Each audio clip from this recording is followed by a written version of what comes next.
ये है talks news network और आप देख रहे हैं पॉलिटॉक्स, राजनीति का कच्चा चिट्ठा। महाराष्ट्र में हाल ही में हुए सत्ता परिवर्तन के बड़े सियासी भूचाल के बाद राजनीतिक बयानबाजी और तीखी हो चली है। अब शरद पवार की राष्ट्रीय कांग्रेस पार्टी ने शिवसेना के बागी विधायकों को जुबान संभालकर बोलने की हिदायत देते हुए धमकी दी है और कहा कि ऐसा नहीं किया तो उनका घूमना फिरना मुश्किल हो जाएगा।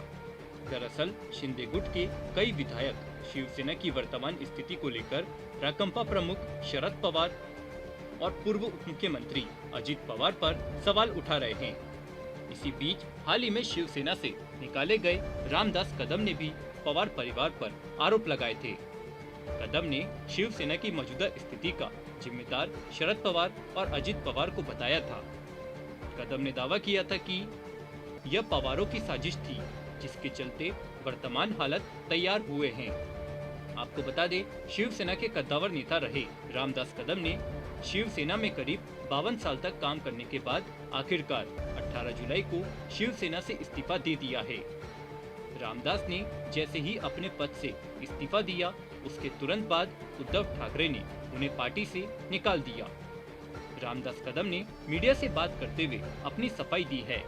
उन्होंने शिवसेना नहीं छोड़ी है, सिर्फ पद से इस्तीफा दिया है। रामदास कदम ने कहा कि उन्हें उम्मीद थी कि शायद इस्तीफा देने के बाद उद्धव ठाकरे उनसे बात करेंगे, इस विषय को लेकर चर्चा करेंगे, लेकिन उद्धव ठाकरे की तरफ से कोई पहल नहीं की गई। इससे वह बहुत दुखी हुए। यही नहीं, रामदास कदम ने आगे दावा किया कि उन्होंने कई बार उद्धव ठाकरे को बताया था कि एनसीपी शिवसेना को खत्म करने की कोशिश कर रही है। इस दौरान कदम ने शरद पवार का भी नाम लेते हुए कहा कि शरद पवार ने शिवसेना को खत्म करने का संकल्प लिया है।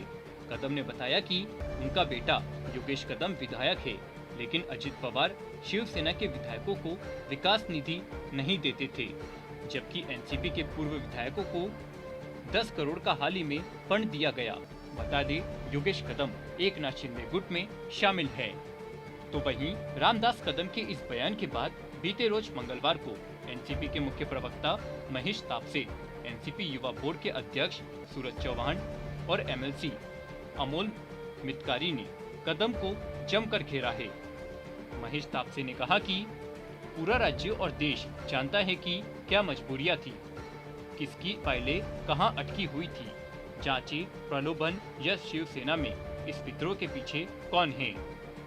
वहीं चौहान ने मुख्यमंत्री एकनाथ शिंदे का समर्थन करने वाले शिवसेना के बागी नेताओं को धमकी दी और पवार के खिलाफ बोलने से पहले भाषा की मर्यादा की सलाह दी है। चौहान ने कहा कि वे क्या बोल रहे हैं, इसे लेकर उन्हें सतर्क रहना चाहिए, नहीं तो उनके लिए घूमना फिरना मुश्किल हो जाएगा। वहीं एमएलसी अमोल मितकारी ने कदम से सवाल किया कि इतने समय से पार्टी में क्या कर रहे थे और अब एनसीपी पर शिवसेना को खत्म करने के आरोप लगा रहे हैं। साथ ही मितकारी ने पवारों पर हमला करने से पहले सोचने के लिए कहा है।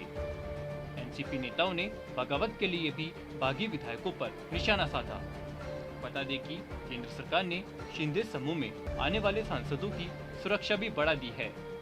पॉलिटॉक्स ब्यूरो, महाराष्ट्र। ये है टॉक्स न्यूज नेटवर्क और आप देख रहे हैं पॉलिटॉक्स, राजनीति का कच्चा चिट्ठा।